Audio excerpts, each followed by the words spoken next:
My guest on the show today is Ed Arincue. He is a seasoned sales leader with a long resume. I'm not even going to go there, Ed, because, people don't probably care that much about your resume. You can check him out on LinkedIn. He has experience running teams across a variety of industries. And he's also much more than that. He is a coach. He's a speaker. He's an investor. He's a franchise owner.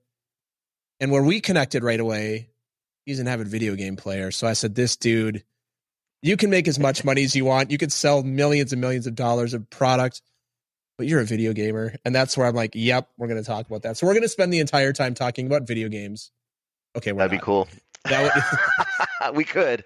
Ed, we just, I think I could hear like 99% of the audience just drop already, and we're not even doing this live. I'm just envisioning that in my mind. Ed, we just need to put it on Twitch.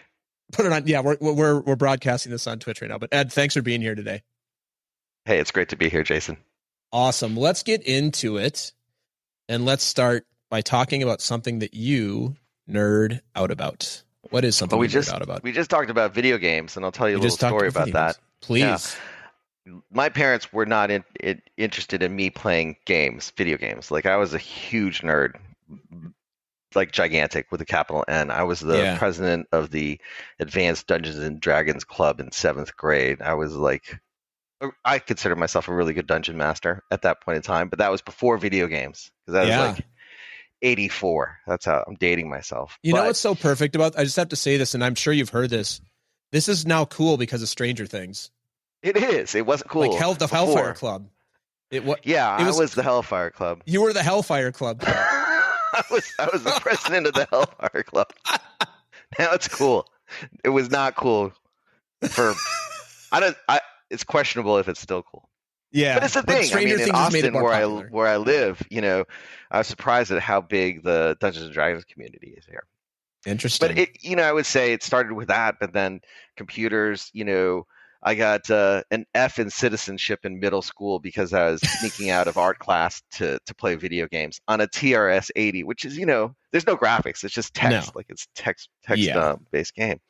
And so I was so in love with that it continued for a while. In college, I was building PCs because I couldn't get any money to buy a decent PC. I would sneak into another friend's room because he was like a rich prince from Bahrain, and he had like the super cool computer. Yeah.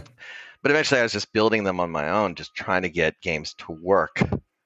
And that led into a career where I was playing basketball with a guy. I kept on bugging him for discounts, and he said, just come work for me. You can I sell computers. Amazing. You can build your own. And so I did that.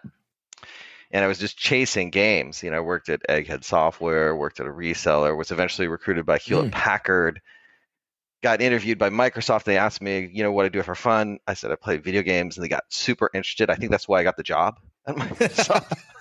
They're like, we have an idea about video games too.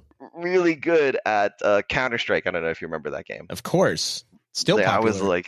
I was on the number one team on the OGL. I missed my calling because before anyone got paid to be good at that game. Oh, you were an esports person before esports was a thing. Before esports was cool. Like, I was multiplayer gaming before it was a thing. So I really nerded out. I still nerd out on this stuff. Yeah. Like, it's a thing, but it's driven a lot of my passions, my career, my thought process. Yeah, it's good. And now you play video games, and it's called sales. You're like, if I open up this door, in other words, hire these people, like, what the branching? It's like a living role playing game. You're like, well, what if we could bring in these people with these strengths? We build this team with this strength, and then we level them up. What's the output of this thing? That's right. You got to get experience points to level up so you can be better at your hit rolls. Exactly. That's awesome, Ed. That's awesome. Yeah, we have a similar background. I built computer. I was never a D&D. I've actually never played D&D. I played plenty of video games that are based on D&D. Yeah, they all are. All the role-playing games all of them, the rolling. Yeah, but I've never done that. But I did build my own computers when I was little. I really had a passion for that. It was fun. And then I worked at a store called Computer City, which was purchased by CompUSA. I sold computers, and I was always on the sales floor. But I really had a passion for like building my own PCs and stuff. I haven't done it in a long time, and I kind of want to do it again. I don't know where I'm going to put it. as I an know. adult, It's a but pain in the ass. yeah, Now I just buy them fully configured because yeah. Now I why just not? now I just use my MacBook Pro, and then I just use GeForce Now 3 with a like the cloud services. Like Nvidia has a Uh-huh. cloud service, and you can run any game that they support on top specs, and it's spectacular as long as you have a good internet connection. Like really, Yeah, like the whole thing has just completely changed now. Getting away from the hardware, and absolutely. it's all about the software and streaming. And again, I'm hearing the one person who's left listening, they've now dropped off. So now we're just going to have whatever conversation we want. All right, Ed. So let's talk about I something mean, we that's can talk in. about the other cool stuff, like Yeah, right. they're like I Exactly. kind We'll of talk about some disguise my other nerd basketball. outs. Yeah, Yeah, basketball, exactly. golf, motorcycle racing, all that stuff. Yeah, It's more exactly. cool, You're a but well-rounded individual. So what's something that's inside of your comfort zone that you know is going to be outside of somebody else's? I think it's getting to that outside of the comfort zone. Mm, So I don't mind pushing the limits or yeah. going in to do something different, changing careers, changing companies, taking a company and transforming it in ways that people aren't used to. So I'm comfortable constantly moving out the comfort. And I wouldn't say I'm comfortable, like I just do it You just because do it's it. necessary. It's Yeah. still So uncomfortable, but I know yeah. that it's the only way to learn, it's the only way to get better is to push out of the comfort zone. Yeah. That being said, like I can't stand staying in the comfort zone. So I get bored Mm, really easily. So the yeah. opposite is true. It's like if things get static or things are the same or very routine, I can't do it. I Yeah. can't like exercise. I hate exercise. A lot of Mm-hmm. people they like, oh, I love to run, or I love to work out. I hate doing that. I have to Yeah. force myself to do that. So I have a hard time understanding when people love to do something, routine and hard. Like, Yeah. it's kind of force myself to do those things Yeah. or trick myself into it. Yeah. Trick yourself. You've gamified it. Yeah. Well, Ed, one thing that really struck me is, and you answered the second part of this question, which is what's something that's outside your comfort zone. What is just uncomfortable for you is what I hear is being bored, or I don't know. You didn't use the word bored, but it's like staying with it. Have you ever? I'm similar. And have you ever found where that's actually been a negative in your life? Yeah. Yeah. It seems like I'm really impatient, right? Mm, Or maybe I am impatient. Um, and I'm not just pushing myself, I'm pushing entire organizations in this direction. And and I gotta, part of the thing is you just got to realize that you got to meet people where they're at. And yeah. some people don't want to change, or they don't want to move out of their comfort zone, or it's something different. And when it's different, it's something that people are afraid of. It happens all the Yeah. time. Yeah. I think we've caught up about this. I come from a sales background and worked at a couple massive companies, some smaller companies.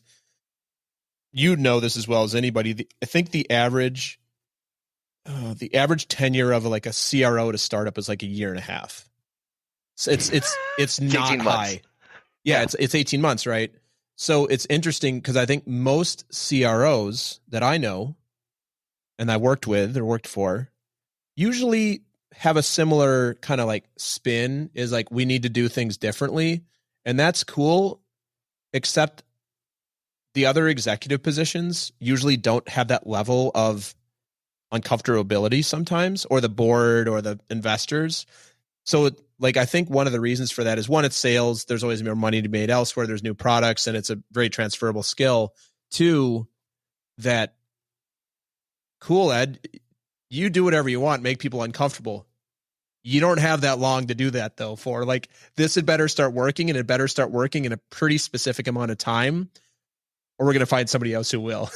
Yeah. I mean, think about it this way. It's like being a wartime leader. Right. Exactly.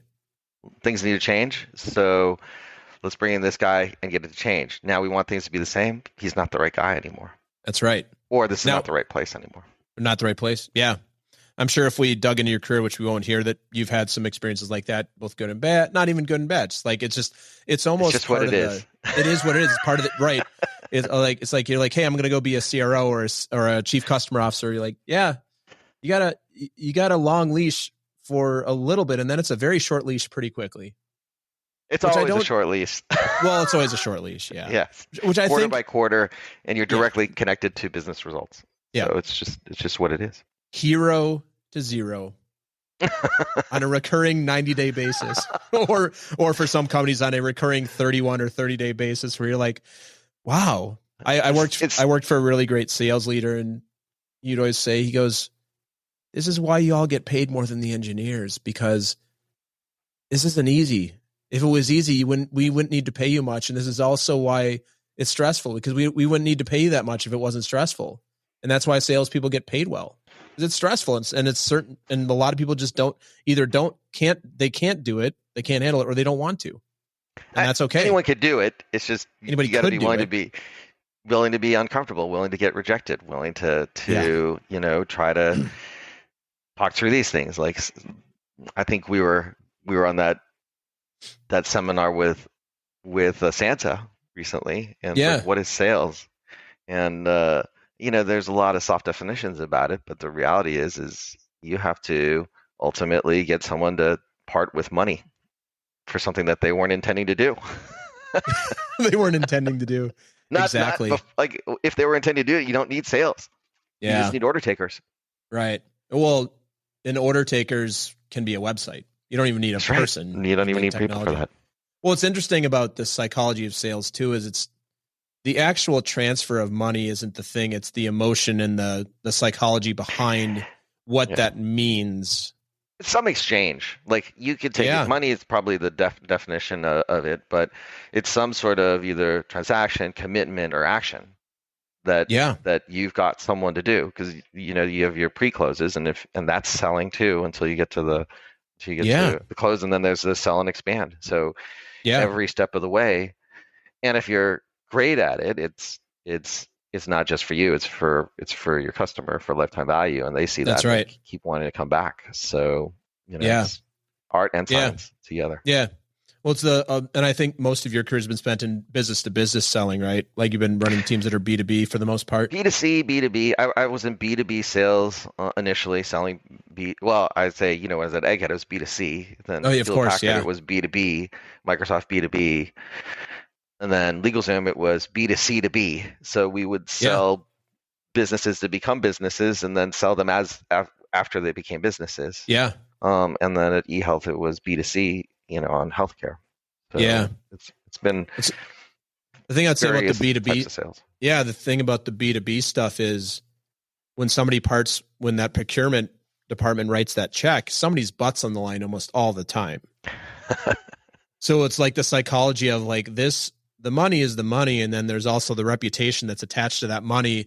Who's the decision maker who made this decision? And boy, I hope the software or service or consulting engagement or training or coach, whatever the thing you're selling is, like, there's always that the psychology that behind it. Is never just about the money. No, it's never about the money. And then the way that people protect themselves as you move larger organizations is they're more group decisions. Yeah, of course. So you have committee decisions, and I told anyone you can say no. Yeah, exactly. I need consensus. All right. We're going to move on from sales and video games, because I think these are two things you and I could we could probably start our own podcast and do a weekly show about these two things and talk forever about it. Very specifically. Very specifically. So give you 5 minutes, Ed, and you get to speak to everybody in the world. What is it you'd want to speak on, or what would you speak to us about, and what would be your call to action at the end of that speech? It's along the same lines. You can't push your limits. You are infinitely capable. And most of the time, anyone can do it, but you have to get yourself to do it. So find a way to get yourself to get started and have fun doing it and keep doing it. Like, it's grindy, but things that are grindy, you can make fun, or you can create habitual triggers that get you to go start, or find the environment, or find the people to do it with. But go, because anyone can do anything. You can't do everything, but if you set your mind to something, you'd be surprised that you're always breaking your own personal boundaries or records or accomplishments, and mostly what's in people's way is themselves. Yeah, for sure. And their own self-limiting belief around those things, and that can be as I said, manipulated, that can be changed, that can be, you can trick yourself even if you're not even psychologically capable of accepting the change. I think what people don't realize is you're changing every day. Yeah, exactly. Like people think, oh, people don't change. It's like, no, you're changing right now. Like Right now. at a Yeah. molecular level. Right You're now. changing right now. And it's the only thing that's constant. Do you want to direct it in a particular direction? Or do you want to live the consequences? As in one of your podcasts before, it's like most of the diseases and cancers are preventable. Like, do you just want to walk unconsciously to a bitter end? Yeah. Or do you have something in mind Yeah. that you want to go do? So there's my Yeah. message to the world. I love that. Yeah, let's take a really brief commercial break and we'll be right back and get to know you more, Ed. We'll be right back after this. The Talking to Cool People podcast is brought to you by Jason Frizzell Coaching. Jason works with amazing people who are looking to find and develop their passion and purpose and create their journey to wherever it is they want to go. Check us out at jasonfrizzell.com, Facebook, or on Instagram. Jason loves hearing from anyone who thinks it would be cool to connect, to be coached, or to be a guest on our show. Email him at podcast@jasonfrizzell.com or DM him on Facebook and Instagram. And now, back to some more amazing conversation on Talking to Cool People. All right, Ed, we are back. And at this point, I always love to ask my guest, what else you'd like for all of us? What would you like us to know about you? So what else would you like to share with us? We know you were the head of the Hellfire Club, which seems like the most important thing. You've been a leader. Let's reframe that. You've been a leader your entire life. You've always been a leader, whether it be the Dungeons and Dragons group or now in your career. Yeah, what else do you want us to know about you? Sometimes I don't want anyone to know anything about me. Is that weird? And hey, how about no, it's great. Let me reframe the question. Let's poke it. Let's poke it, Ed, here. Hey, Ed, what are you willing to share with us?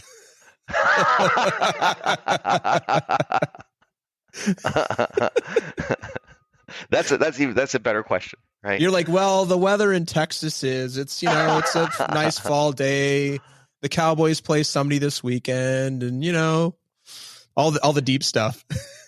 I guess I'm thinking about some of what I've accomplished and not accomplished, right? Like I still feel like there's a lot to do.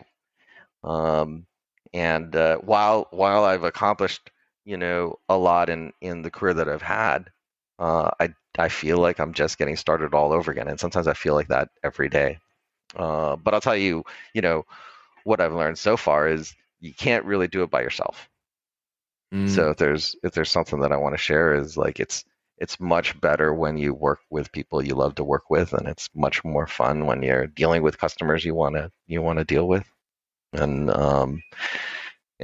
I just like to have fun with the folks that I'm working with and I'm spending the most amount of my time with. Yeah. I mean, yeah, I am, man, I'm in such agreement on that. This is something that I've really experienced through my journey is working for myself. It's like being in sales and I think this is like it is for most companies. They're like, we need somebody to pay us a buck. We need somebody to pay us a buck. And then you get an idea about who your ideal client is, whether you be solopreneur or you're selling things. And yeah, you're still going to take their buck, but you're going to understand how to manage them better. And for me personally, as somebody who works for myself, I kind of know who I don't want to work with. And if I run across those people, you don't attract very many of them, which is really good. But if you do, and I start to feel it, I'll be like, I'm not sure I'm the right person for you, but I got 4 other people I think would be great. And I wanted to ask you something as a sales leader. How do you feel about firing a customer?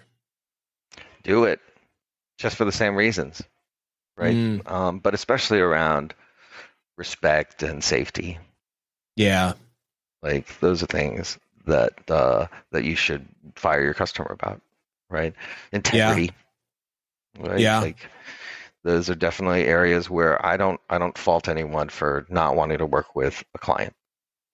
Right? Like those are crucial. for any environment. So, but just be careful, you know what I mean? Like, are you firing your client because of prejudice or because you're having a bad day, right? Like don't reflect back to anyone what you don't expect to see. So Yeah. And then I'd hold people to a higher standard on that for that work in our organization. Yeah. So let me ask you a follow-up question to that. You're working for CEO. You work end of the day. You work for the board, right? We're like, we need money. We need this. And you said, we got to fire this customer. And they're like, that's, 6-figure contract. Will you only generally work for leaders that are aligned with you on that? Because I would imagine that can be a real sense of tension. Yeah. I mean, look, you do work for the board. You do work for the executives. They have higher fire and bonus capabilities. And the reality is you work for the marketplace. Like, it doesn't matter what the board or the executives tells you what to do if the customers, the employees are not lined up to go do it, right? Yeah. So ultimately, it's the interaction between your product, your service, your sales, and your customers that determine the success of the company, not the executives, not yourself, not your leaders. Only what you can do to influence that best outcome. So in general, if there's a customer that is what I'm saying, risking safety, risking respect, risking integrity, absolutely, the money's not worth it. That's blood money. That's not good money. That's money that'll get you in trouble anyway. Yeah, right. That if it smells like that up front, it's going to come back around and bite the company in the butt at some point. Yeah. Almost 100% of the time. And we're all building pipeline, so replace it. Like, you can't really. I mean, I would say sometimes this morality or this ethics is almost a privilege. It's almost a luxury, but you build that luxury by being successful. So if you're desperate and you need the money, then desperate times, desperate measures. Don't be desperate. It's like, build a better pipeline, build a healthy business, have a lot of choices. Yeah, I love that. I was just thinking as you were saying that, the idea that, hey, let's go find 5 more of this person or these people, except they're not complete assholes. Like, they can be a little asshole-ish because they're customers. Customers are going to have their, like, we're all customers of things too. But let's go find some more of these ideal clients for us, but they don't have to be such an asshole. Yeah, there's a lot. You should have a big product market fit. You should have a large total addressable market, right? Like, yeah. That's great. If you don't, maybe you're not in the right business. You're like, no. There's like 3 companies that could ever use our service. You're like, that doesn't feel like a very scalable business. I was listening to the book Angel. I don't know if you've read that book. It's about Jason Kalinakis. It's about he's like a venture capitalist in Silicon Valley. He's kind of a celebrity venture capitalist now. And the first part of the book is about how to raise capital. The second part of the book is how to fund capital. And he was talking, or no, actually the reverse. The first part is like, what's it like to be a VC? The second part is about like, what do you need to know as a founder going to get money? And he said something along the lines of, and I'm going to butcher this, but if you have a product that's a brilliant idea and it requires the world to change, it's not a brilliant idea. That's right. The world is not going to change. Ed's not going to change. I'm not going to change. I want this product to be easy for me to fit into what I already like to do. It's like, this is going to revolutionize the world. You're like, great. How much effort do people have to do to use this thing? And if it's a lot, we ain't going to do it, period. Which I thought was very brilliant, because there's so many world changing ideas that never go anywhere because the world's not willing to change. So how does it fit into the paradigms and the context that we already know? Or how does it enhance something that's already working, opposed to having to have us all do something different? You see this with social media, companies that have come and gone. They're like, we're asking you to do this thing. And people are like, no, I'm not going to do it. Too much work. Yeah. No, thanks. All right, Ed, what would you like to ask me that I can answer for you and for everybody listening? Yeah, like, how did you? I'm curious about your entrepreneurial journey, because I've been a corporate salary guy, even at a high level, and I'm starting this entrepreneurial journey. And you have been doing this and just enjoy it and love it. Was it a transition for you? Was it a natural fit? What advice do you have for folks that are trying to break that barrier from going from corporate to self-generated Yeah. business? Yeah. Well, the first thing I would say is that I don't love it all the time. Be the first to say that. But who loves working all the time? If you know that person, I will hire them for a lot of money and teach me how to love what I do 100% of the time. It's called work for a reason. But I do love most of what I do. That is true. I actually really enjoyed, like as a fellow salesperson, I enjoyed being in sales most of the time. Despise the admin of it, which is still the thing I don't like in my business now. I was not the person who had their expense reports in on time or was great with Salesforce or whatever CRM we're using at the time. But the thing I would say is it's going to take longer than you'd expect. So people go, oh, in 1 year, I'm going to make blank. You can. Anything is possible. I believe that we are infinitely capable. And you always want to give yourself, the practical part is give yourself more runway than you think you need. Because likely most people, especially if you're doing it yourself, which I'm a solopreneur. I mean, I have support around me, but a lot of what I do is solopreneur.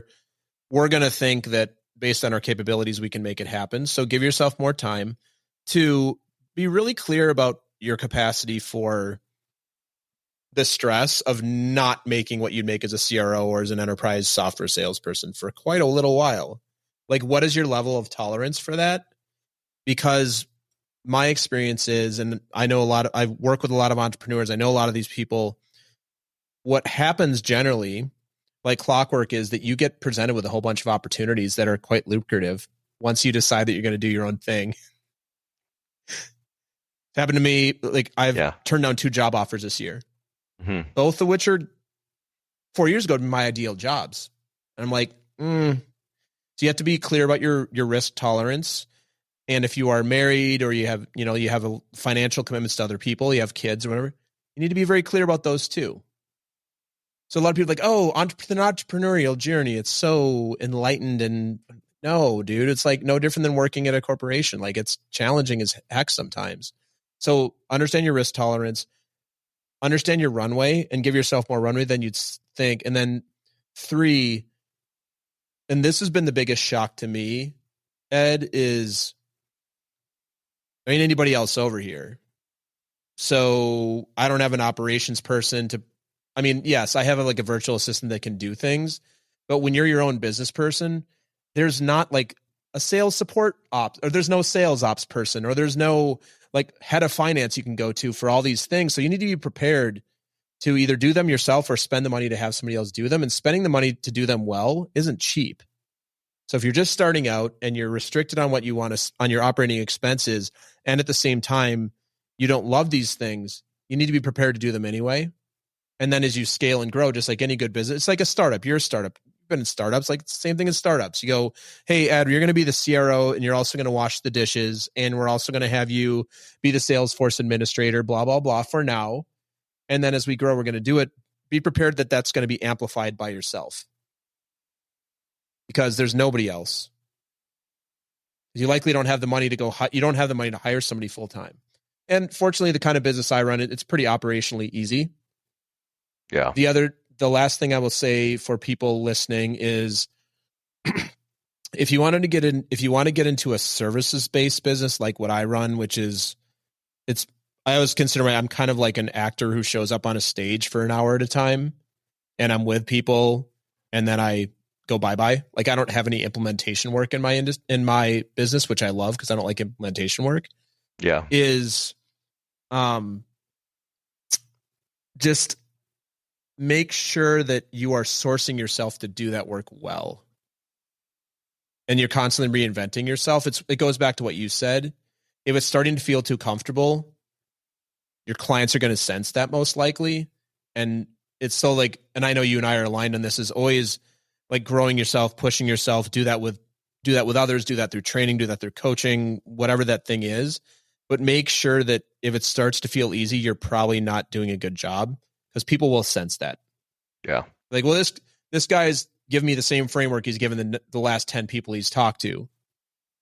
that is pretty easy to sense, at least for somebody like me. I think you're probably pretty easy to sniff that out too. It's kind of like what we say in sales. I don't know, you train salespeople, is like, don't have the exact same deck for every single client. Like, at least put their logo on it, make it unique. What's unique about their situation? Like, speak their language, understand the client. It's the same thing. So that's the last thing I'd say. If you're in like a services business where you are the product, make sure that you're constantly growing yourself as well and getting the support you need, because you don't know it all. You're never going to know it all. And people are going to come to you and hire you because they think you know it all, but you don't. So how are you consistently growing those things and also being willing to say, I don't know. Like, and you know how you and I met, we're perceived in those rooms as experts. And sometimes we get questions. I'm like, I'm pretty sure the person who asked that question knows a lot more has a more very better answer to that than I do. I wouldn't say that because we're getting paid to be that person, but you know, and it's always the thing is people, we are infinitely capable. We're also much more infinitely intellectually know a lot more than we ever give ourselves credit for. But what's true for us, what we're, you know, like what we're good at, especially when you're in more of an artful thing like a sales or coaching or training, people know a lot more than they give themselves credit for. That's always my thing too. And you probably worked with salespeople like, I don't know how to do it. You're like, really? Like, yes, you do. Yeah, you just reflect it back. And I think that was like the coaching technique that we were taught is when someone asks a question, whether you know that or not, you could reflect it back. Yeah. And say, or reflect it to the rest of the audience. That's a great question from Jason. Yeah. What do you think?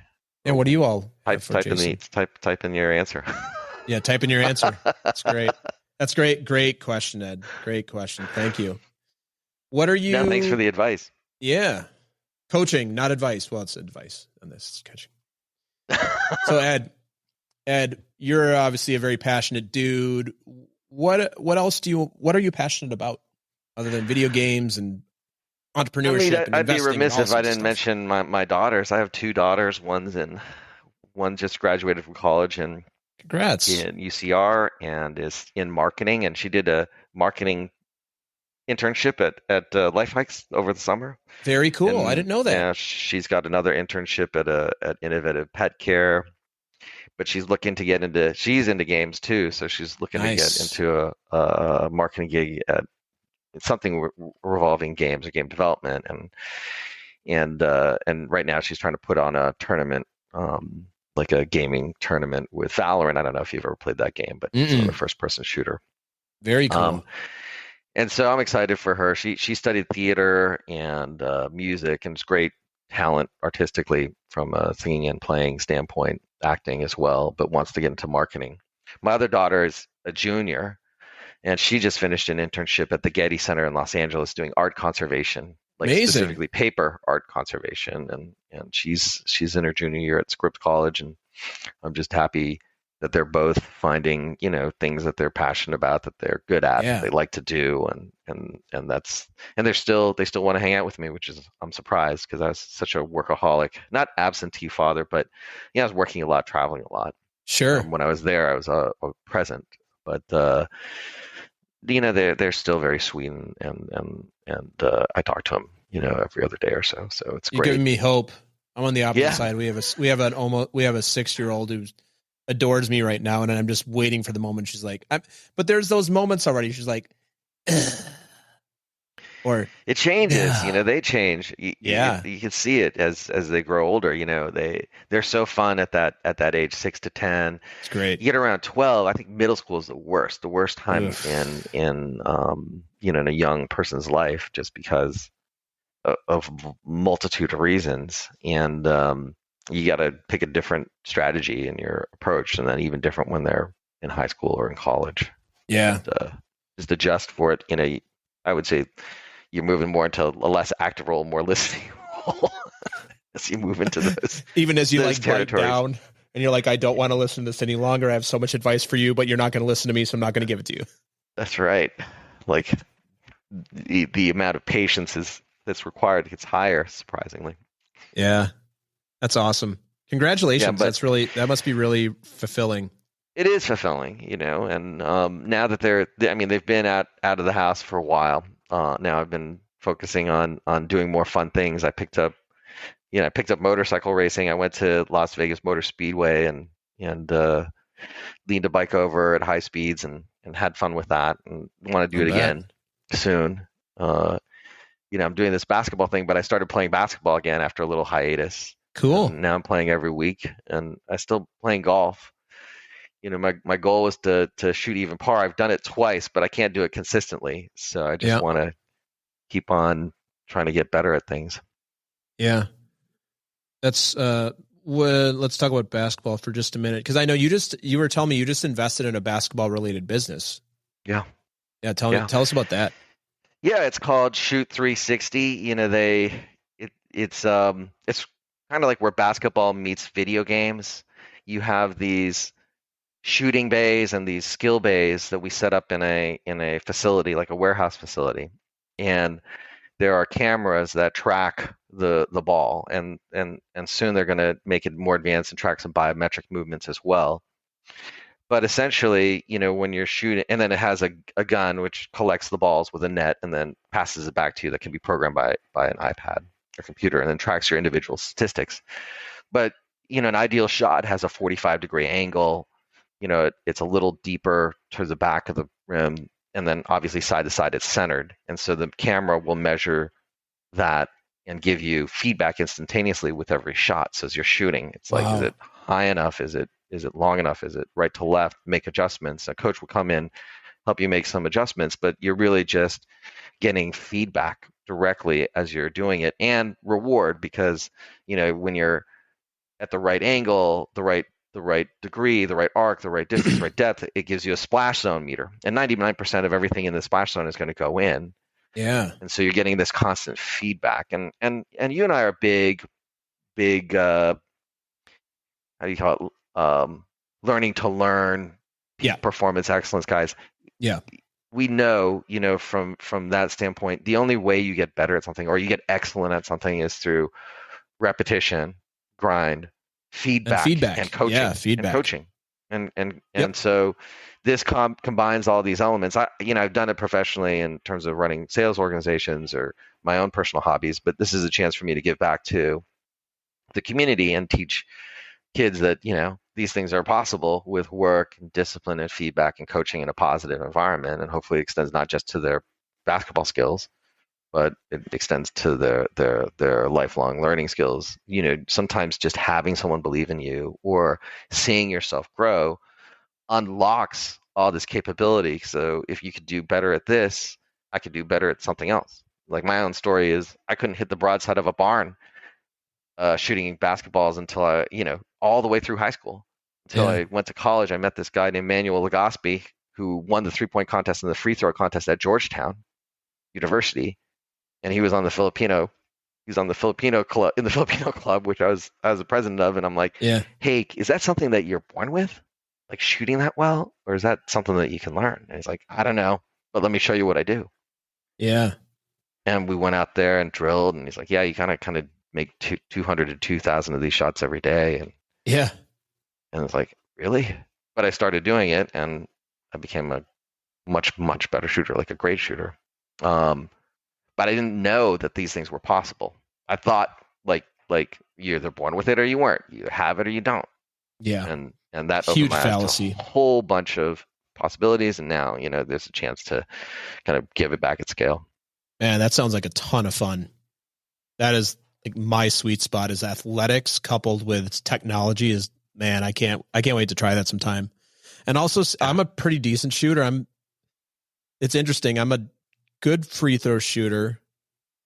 I kind of stink between the free throw line and the 3-point line. And then behind, like, college 3-point, I'm pretty decent again.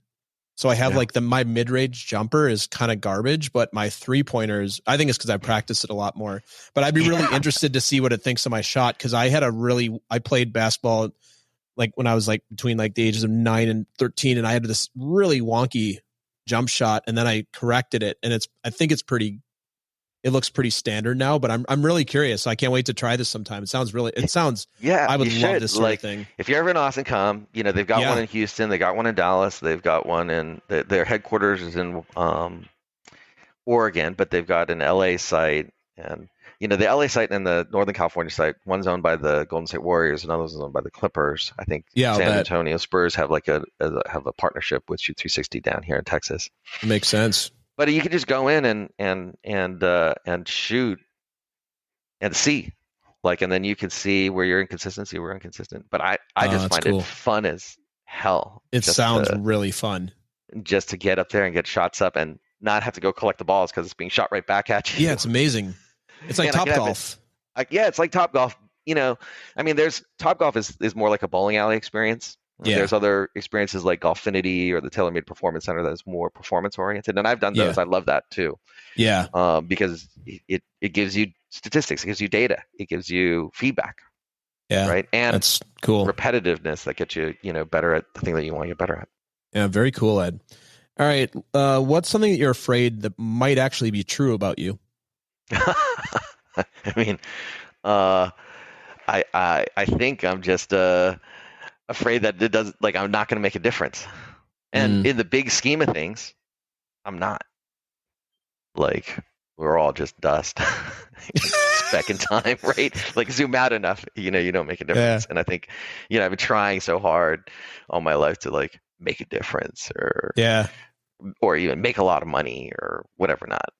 Then I step back and I was like, oh, this doesn't mean anything. Usually I ask, and the question, I usually at the end of the episode, hey, give us words of wisdom. I'm just going to take yours right now. It's going to be, Ed, we're all just dust. I should have introduced you as Ed, nihilist, investor, CRO, nihilist. But then your salespeople can go, but listen, I didn't make my quota, but it doesn't really matter. We're all just dust. We're all just dust. It doesn't matter. We're all just dust. We're all just dust. That's funny. Yeah. But then you zoom in, I zoom in a little bit, and it's all right, so maybe I don't change the world. And this happens, I don't know if there's a quote, you're young and you want to change the world, and you get older and you just want to change yourself. Yeah, I love that. And I think that's what it is. Now I'm just interested in getting better at the thing that I do. Yeah. And the funny thing is that actually makes a bigger difference in the world. Oh, being a good person is arguably the best thing you can do in the world. That's right. And so it's kind of turning it inward a little bit more instead of releasing some of that pressure of wanting to make a difference, make an impact, and just say, you know what, be a better person. Yeah. I love that. So let's talk about this as we start to wrap up here. How do you see the world other than we're all just dust, which might be the most nihilist / flat way that people ever seen the world on this show. I love it. It's hard to see the world in a positive way right now in my mind. I'm trying to, right? But there's so much bad stuff happening in a global and local political way, economic way, in terms of climate and disease and even AI. AI is getting really scary too. I think just over the summer, seeing the capabilities of super intelligence, being able to create art or have conversations with each other, right? They connected AI together. They started speaking their own language to each other. We don't know what they're saying. We don't even know, what the AI is doing in our own social media and what calculations it's making. It's out of control, right? So you look at all this, and it looks like we're accelerating to continuous disasters, more bad stuff, right? And so in the face of that, plus the fact that we're infinitely capable, right? What do we do? And it's true, like you said, hey, as a VC, you want to only invest in things that are not going to change and just accelerate, the way things are. But if the way things are is we're unconsciously moving towards a nihilistic pattern, if we're consciously moving, if our default is a hedonistic, tribal, self-centered way, the quickest path to money is accelerating that path, right? Yeah. And so there's this whole acceleration to this, and it seems like we're moving faster in that direction versus a direction that's capable, that we're capable of infinite abundance. Yeah. The thing I'd say as we start to wrap up here is it goes back to be a good person can sometimes be the antidote to that. Antidote. It is. Yeah. Yeah. Yeah. Well, Ed, how can people connect with you? Well, you'll find me at Life Hikes along with you. Yep. Lifehikes.com. Life on the Hikes, room. we'll We're throw both that in there. coaches Yep. there. Yep. I'll be opening Shoot 360 in the spring in Austin. When I solidify my next position, I'll put that out there on LinkedIn as well. Cool. And as I said, if you're ever in Austin, let's go shoot hoops. Let's go play golf. Let's go play video games. Yes. All three things I like doing. You can, I can sit down. You can give me some daughters out of the house for a daughter that's going to be in the house for another, 12 years. Like with probably, like you said, another 5 to 6 years of like, this is great. And then got to just survive through the middle school portion. Survive. I'd like to do more than survive. That really makes me upset. Thrive. Yeah, I want to thrive. We're going to thrive the way through that. It's just tough. It's a tough part of growing up. Yeah. Well, this coming from a kid that I think if my parents were listening to this would not say that I was the easiest child. So I'm sure, karma, as they say, karma's a bitch. So mom and dad, if you're listening, I'm sure you can attribute to that. All right. Ed, as we wrap here today, leave us with some words of wisdom. Quick ones. Live, love, learn. Live, love, learn. Love it. Ed, thank you for being on. It's been a pleasure, my friend, as always. Keep doing what you're doing to the video games. I can't wait to see you online sometime. We got to trade gamer tags. Absolutely. And yeah, congratulations on the first daughter graduating. It sounds like the second one's doing well. And congratulations on whatever you're up to next with your corporate career and getting that salary and making a difference for people. Because I'm going to say you make a difference for a lot of people. I know you do because I've seen you do it. So thank you for doing everything you're doing. You too, Jason. Thank you very much. Thanks, Ed. Thanks for listening to another episode of Talking to Cool People with Jason Frizzell. If you enjoyed today's episode, please tell your friends. Follow us on Instagram and Facebook and give us a shout out or take a moment to leave a review on iTunes. If something from today's episode piqued your interest and you'd like to connect, email us at podcast@jasonfrizzell.com. We love hearing from our listeners because you're cool people too.